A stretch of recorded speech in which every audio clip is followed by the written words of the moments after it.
Welcome to the What to Read Next podcast. In this podcast, your host, Lori Amin, will interview published authors to chat about their work, journey to getting published, and their book recommendations. If you share a passion for books and always looking for your next read, then join us. Hi, Marni. Welcome to What to Read Next podcast. Thank you so much for having me. It's an honor to be here. I'm so excited to chat with you. So tell us a little bit about yourself. Well, I am a 30-something-year-old who is originally from Maine. I happen to be from the same town as Stephen King, actually. And it's where I went to college. And then I moved to Boston, where most of my books are based. Lived there for a couple of years with my boyfriend, who's now my husband. And then 16 years ago, we moved to the gorgeous state of Florida. So we live here with our yellow lab. And I am about to publish my 27th novel. Oh my gosh. So when did you start writing? My whole life. If you ask my mom, she'll tell you that the way I got out of arguments was I would write my way out of them. If I wanted to tell them my viewpoint, I would write it down and slip it under my parents' door when they wouldn't talk to me because I did something bad. It's just always how I've communicated my whole life. So I think I was just meant to be in this career, honestly. I love this. And were you always a romance reader or something you just stumble upon? You're like, I'm just going to write romance, Well, I used to steal my mom's Danielle Steele and Nora Roberts books, from her. So that's all I ever read growing up as a kid. I mean, aside from all the books that we had to read from school and the Babysitter's Club and all that kind of stuff. Are We There, God, It's Me, Margaret? I will never forget that one. Yes. Romance has just always been in my blood, I think. My first two books are not romance, though. So I didn't start writing romance. Although I wrote chick lit at first, and it didn't work out because I'm just not a chick lit writer. And then my first two books that got published were literary fiction. Oh, and so what made you decide you go for literary fiction? What was your writing process for literary fiction? And then we can chat about writing process for romance. So it's kind of a morbid story. I lost a really good friend of mine to an overdose. And so I'm so sorry. So it inspired a story. And I knew addiction from the enabler standpoint, but I didn't know it from the addict standpoint. So I have a little bit of a journalistic background. So I just hit the streets and I started interviewing addicts. And I knew that there was a story in there. When I started writing after she passed away, it was just therapeutic for me. And as I was writing sort of my thoughts and processing her death, it turned into a story. And then for me to get the background and the knowledge of the addiction, that's when I hit the streets, and it turned into a duet. And the first book is called Memoirs Aren't Fairy Tales. And it's a girl who's addicted to heroin. And so it's very morbid, but that's how I started. And so from there, I sold the rights to that book to a small publisher based in Seattle, and there is sex in those two novels. And they said to me at the time, you have a knack for writing sex. Have you ever considered writing erotica? And I said, well, I wanted to always write chick lit because I thought that I was Carrie Bradshaw and that's what I was meant to do. And he said, the publisher said, why don't you just try writing erotica? And that was it. I never went back. So. Oh my gosh. And so what is the process like to write romance? Because your books are different. You're not just your typical, cookie cutter romance novels that would just heat the beats and you just get there, they happily ever after, I have Zen diagrams on my walls of all timelines, and my books are complicated. So they really start with an idea. When We Met is the book that's releasing in 2 weeks. And it started with a concept in my head of, if you had a decision to choose how your life would take you, what path would you choose? And so the idea starts forming. And that probably happened about a year ago. And I write the idea down and I just kind of let it simmer in my brain, because I don't know that idea can actually transfer to paper. It's sort of two different concepts. Just because in my head it looks great doesn't mean that it's going to be able to be read or written. It took me a while to figure out the format of this book because, it's just a complicated concept. So usually it's about a year. I process. I talk to my publicist, who's also my best friend, and we kind of come up with some ideas of how I can translate the idea to paper. And then I just start writing. And honestly, I do outlines and I do have diagrams and I have book Bibles for every single book because my timelines are crazy and all over the place. But I just kind of start writing and let my imagination take me there. And I wander off a lot on the outlines that I create. And then suddenly we have a book. And then I just edit the heck out of it. So that's really my process.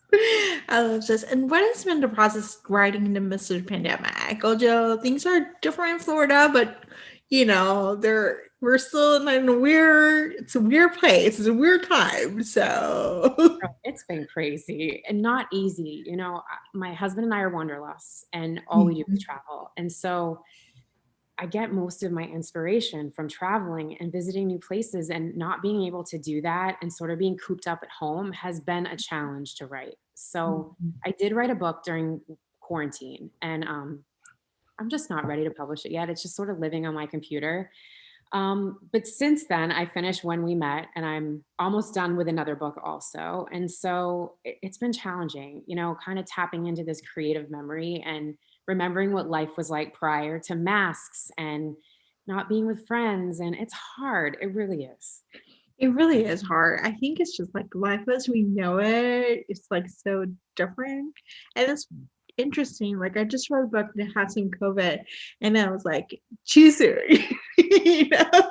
Like I was like, it's not even mentioned COVID, but it's mentioned it sort of. And you're like, oh, I'm not ready for this, Like, I agree. I couldn't read it either. We're living it. We're such in the thick of it still. I don't want to read about it. yeah. So it's just like I feel like it's hard. It's hard to, like how do you create a world? And like because we read for escape most of the time just to do something, just get out of this world. So I can imagine you writing. I don't think you want to be writing about what's going on in the world.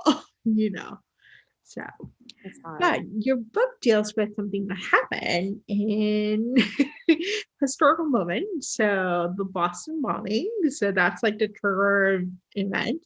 What was kind of like your trigger? Was that part of the story, or were you just realizing like, this could be a good place to do this kind of like whatever decision you make makes an impact? The book is actually the second book in a series, but I have to say that both books are total standalones. They're not a continuation. I did steal a character the world starts with When Ashes Fall. And so there is a similar theme in When Ashes Fall is When We Met. And so Smith, who is the best friend in When We Met, is the hero in When Ashes Fall. So the world started there, and it's probably my most favorite book that I've written. And I wrote that book 2 years ago, but was inspired to write the book 3 years ago. And so I've had this idea in the back of my head for When We Met. Like I said, it usually takes me about a year. So I've had it for about a year, and I knew that it would fit perfectly in the When Ashes Fall sort of worlds. And so I fit it in. It's almost hard to describe why and how, because I don't want to give away any spoilers to either of the books. Yeah, I think it's good to just go blind. Other than it's just like it's set in Boston and things happen and That's how I describe it. It's set in Boston. There's a hero and heroine, and things happen. Like, honestly, that's pretty much all I can say. It's yeah, and just go blind.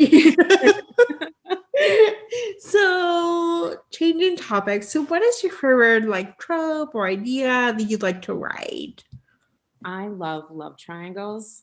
I know they're so controversial, but they're so fun to write because they're so messy and complicated. And I love messy and complicated. But I also really love second chance romances because I feel like relationships are just so challenging. And I love the idea of people meeting younger and then getting back together later in life, or being together and breaking up and then having a second chance. Like, I think that when you find your soulmate, it doesn't necessarily mean things don't work out now. It doesn't mean that they're not going to work out forever. And I love that concept. So let's see, those two are my favorite, but I love to read dark romance, and I love to write that too. So I love this. And so speaking of dark romance, do you have any recommendations or any authors that, we should check out? Kay Webster is the queen of dark romance. Jonna Darling, she also is very, very, very good at her dark stuff. Willow Winters has some dark romance that I've also really enjoyed. 3 of them are fabulous. I love this. And so what are you working next? So there's going to be a third book. After When We Met is another book. Again, total standalone. You don't have to read the previous 2. It's more of a prequel to When Ashes Fall. So if you've read When Ashes Fall, then the character Dylan will make sense to you. And he is a reoccurring character in this new book, which I haven't released the title. So we're just going to call it new book for right now. Yeah. This one's a little bit darker than the previous two. It is in the same world, so it deals with the same kind of world stuff that's going on at that time. It does take place in 2013, which if you've read these two books, that date will mean something to you. Mm-hmm. So, but like I said, it's more of a prequel. So it takes place prior to When Ashes Fall. And it's just another messy love story. I love this. What has been a book you've read this past year or last year or at some point that you can't stop gushing about? The Idea of You is one of my favorite romance novels ever. Yes. If you haven't read it, you need to right now. I've read it like 7 times. I just love it. And I don't have time to read a lot just because I'm always writing. But that book is one of my favorites. And Daisy Jones and the Six. I recommend that book endlessly too. I love this. Well, I would say The Idea of You. I'm living for hairstyle and Olivia Wilde living. Oh, fabulous. It's like, oh my gosh, she just needs to have a 14-year-old to me. Yes, I agree. It's like, okay, it's happening. Like, we foreshadow the future. Yes, I am living for it. I've been recommending The Idea of You pretty much everywhere. It's on Kindle Unlimited right now, so there's no excuse for those who don't want to pay full price. I did pay full price, and it's still like so good. Her writing is just phenomenal. And yet the storyline and every time I read it, like I think it's going to change. Like I feel like, oh, I'm going to change the story. Or when I get to the last page, it's going to have a different ending. I love the ending. I don't mean that. And it's just beautiful every single time I read it. It is so good. Yeah, I have to say, I pretty love it. Where can we buy your books, and tell us where we can find you online?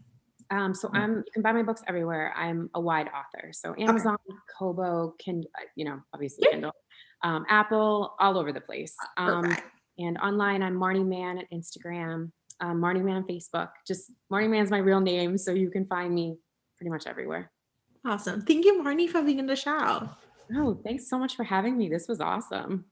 If you enjoyed this podcast, feel free to share with friends, subscribe, rate, and review the show. This is the easiest way to support this podcast. Once you connect with fellow romance readers and make new friends, get weekly book recommendations, attend monthly meetups, then join our Patreon community. You can join at whattoreadnextblog.com/Patreon. Romance lovers, check out Queen Bee Reads Etsy shop for cute and comfortable bookish apparel. The shop also features social justice apparel and fun items from some of your favorite TV shows like The Schitt's Creek and The Office. Use code WhatToRead10 to save. Visit whattoreadnextblog.com/QueenBeeReads. What to Read Next podcast is part of the Frolic Podcast Network. Discover new podcasts to love on frolic.media/podcast. Thank you so much for listening and have a great day.